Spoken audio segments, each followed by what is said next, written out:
বিশ্বনবী মুহাম্মদুর রাসূলুল্লাহ সাল্লাল্লাহু আলাইহি ওয়াসাল্লাম বলেছেন, ঈমান আনার শর্ত হলো তিনটি। কয়টি?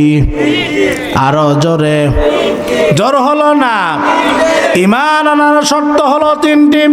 এক নম্বর হলো ওয়াল ইকরারু বিল লিসানি, মুখ দিয়ে স্বীকৃতি দেয়া আপনি আল্লাহর প্রতি ঈমান এনেছেন, রাসূলের প্রতি ঈমান এনেছেন, পরকালের প্রতি ঈমান এনেছেন, কোরআনের প্রতি ঈমান এনেছেন। এটা আপনাকে মুখে স্বীকৃতি দিতে হবে। মুখে স্বীকৃতি দিলেই শুধু ঈমানদার হওয়া যায় না, ওয়া তাসদীকুন বিল কলবি, অন্তর থেকে মনে প্রাণে সেটাকে বিশ্বাস করতে হবে। মনে প্রাণে বিশ্বাস করলে আপনি ঈমানদার হতে পারবেন না। ওয়ালা আমালু বিল আরকান, কোরআন সুন্নাহর আলোকে সেটা আপনাকে আমল করার দরকার আছে না নাই?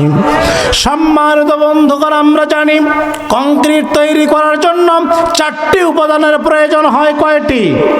4টি উপাদানের প্রয়োজন হয়। এক নম্বর হলো ইট, বালি, সিমেন্ট, পানি।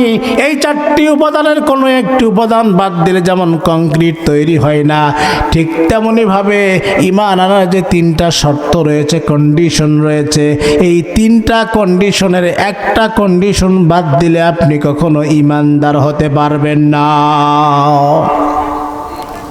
আমি ঈমানদার, আমি আল্লাহকে বিশ্বাস করি, পরকালকে বিশ্বাস করি, কিন্তু নামাজ পড়ি না।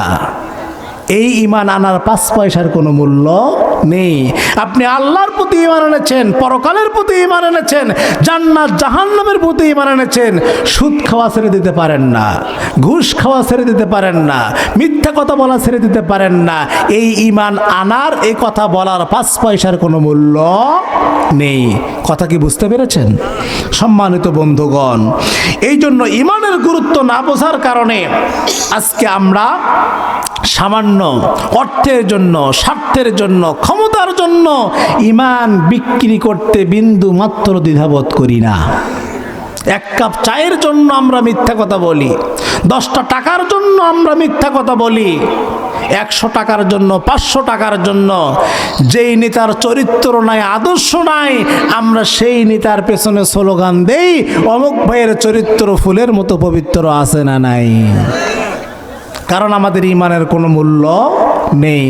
আমরা 10টা টাকার জন্য অন্যায়ের